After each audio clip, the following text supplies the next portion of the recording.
शहर की चमकती रोशनी के बीच एक छोटे से अपार्टमेंट में रिया अकेली बैठी थी। बाहर बारिश की बूंदें खिड़की पर टकरा रही थीं और उसका मन उदास था। उसकी शादी को 5 साल हो चुके थे, पर पति के साथ वो रिश्ता अब सिर्फ एक औपचारिकता बनकर रह गया था। आज रात वो घर पर नहीं था, काम के बहाने फिर कहीं गया था। रिया ने एक गहरी सांस ली और अपने फ़ोन को हाथ में उठाया। उसकी उंगलियां हिचकिचाईं। फिर उसने एक नंबर डायल किया, अर्जुन का। अर्जुन उसका कॉलेज का दोस्त था, जिसके साथ उसकी यादें आज भी ताज़ा थीं। दोनों की दोस्ती कभी प्यार में बदलते बदलते रह गई थी। शादी के बाद रिया ने उससे दूरी बना ली थी, पर आज उसकी उदासी ने उसे मजबूर कर दिया। फ़ोन की घंटी बजी और दूसरी तरफ से अर्जुन की गहरी आवाज़ आई, रिया, इतने सालों बाद? उसकी आवाज़ में हैरानी थी, पर एक गर्माहट भी। रिया ने हल्के से मुस्कुराया, हाँ, बस ऐसे ही याद आया। बातों का सिलसिला शुरू हुआ और पुरानी यादें एक एक कर सामने आने लगीं। अर्जुन ने पूछा, मिल सकती हो? रिया का दिल धड़क उठा। उसने एक पल सोचा, फिर हाँ कह दिया। आधे घंटे बाद वो अपने घर से निकल पड़ी।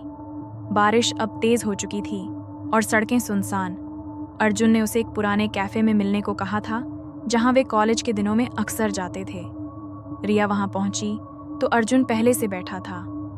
उसकी आंखों में वही चमक थी जो सालों पहले थी। दोनों ने एक दूसरे को देखा और समय जैसे ठहर गया। कैसी हो रिया? अर्जुन ने कॉफ़ी का ऑर्डर देते हुए पूछा। रिया ने नज़रें झुकाईं। ठीक हूँ, और तुम? उसकी आवाज़ में एक खालीपन था जिसे अर्जुन ने भांप लिया। बातों से शुरू हुई मुलाकात धीरे धीरे गहरी होती गई। रिया ने अपनी शादी की सच्चाई बताई, कैसे उसका पति अब उससे दूर रहता है, कैसे वो अकेलेपन से जूझ रही है। अर्जुन चुपचाप सुनता रहा, फिर उसने रिया का हाथ थाम लिया। उसकी गर्माहट से रिया का दिल कांप उठा। तुम्हें ऐसा नहीं जीना चाहिए, अर्जुन ने कहा। उसकी आवाज़ में दृढ़ता थी। रिया ने उसकी आंखों में देखा और एक अनकहा जज्बात उनके बीच पनपने लगा। कैफ़े बंद होने का समय हो चुका था, पर दोनों का मन नहीं भरा। अर्जुन ने कहा, मेरे साथ चलो। रिया हिचकिचाई, पर उसके पैर अपने आप चल पड़े। बारिश में भीगते हुए दोनों अर्जुन के फ्लैट की ओर बढ़े। अर्जुन का फ्लैट छोटा सा था, पर साफ सुथरा। अंदर पहुंचते ही उसने रिया को तौलिया दिया। दोनों भीगे हुए थे और कमरे में एक अजीब सी खामोशी छा गई।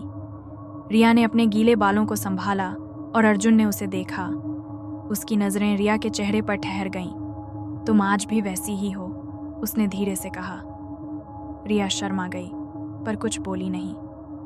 अर्जुन करीब आया और उसने रिया का हाथ फिर से थामा।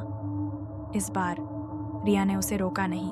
एक पल में दोनों एक दूसरे के इतने करीब थे कि सांसें आपस में मिल रही थीं। अर्जुन ने रिया के माथे को चूमा और रिया की आंखें बंद हो गईं। उस रात दोनों ने वो सीमाएं पार कर दीं जो सालों से उनके बीच खामोश थीं। जुनून और प्यार का एक तूफान उठा जो रात भर थमा नहीं। बारिश की आवाज़ के बीच उनके दिल की धड़कनें एक सुर में बज रही थीं। वो पल अनकहा था, पर इतना गहरा कि दोनों उसमें डूब गए। सुबह की पहली किरण के साथ रिया की नींद खुली। अर्जुन उसके पास सो रहा था। उसने अपने पति की याद की और उस रात की सच्चाई उसे कचोटने लगी। वो चुपचाप उठी, अपने कपड़े पहने और बिना कुछ कहे वहां से चली गई। अर्जुन की नींद खुली तो वो अकेला था। उसने रिया को फ़ोन किया, पर उसका नंबर बंद था। दिन बीते और रिया ने उस रात को अपने मन से निकालने की कोशिश की, पर हर बारिश में, हर खामोश रात में अर्जुन की याद उसे सताती थी। उसने अपने पति से कुछ नहीं कहा, पर उसका मन अब पहले जैसा नहीं रहा। उधर अर्जुन भी उसे भूल न सका। उसने रिया को ढूंढने की कोशिश की, पर वो मिली नहीं। दोनों के बीच वो रात एक रहस्य बनकर रह गई। एक ऐसा रहस्य जो कभी सामने न आया, पर दोनों के दिलों में हमेशा जिंदा रहा। कई महीनों बाद एक बार फिर बारिश की रात थी। रिया अपने घर की खिड़की के पास खड़ी थी जब उसका फ़ोन बजा। स्क्रीन पर अर्जुन का नाम चमक रहा था। उसका दिल धड़क उठा। उसने फ़ोन उठाया और दूसरी तरफ से अर्जुन की आवाज़ आई, रिया, बस एक बार मिल लो। रिया चुप रही। उसका मन दो रास्तों में बंट गया। एक तरफ उसकी शादी की जिम्मेदारी दूसरी तरफ वो प्यार जो कभी पूरा न हुआ। उसने फ़ोन काट दिया, पर उसकी आंखें नम थीं। उस रात रिया ने फैसला किया कि वो अर्जुन से नहीं मिलेगी, पर दिल के किसी कोने में वो जानती थी कि वो रात का रहस्य उसे हमेशा परेशान करता रहेगा। अर्जुन ने भी उसे दोबारा फ़ोन नहीं किया। दोनों अपनी अपनी ज़िंदगी में आगे बढ़े, पर उस एक रात की याद उनके साथ हमेशा रही।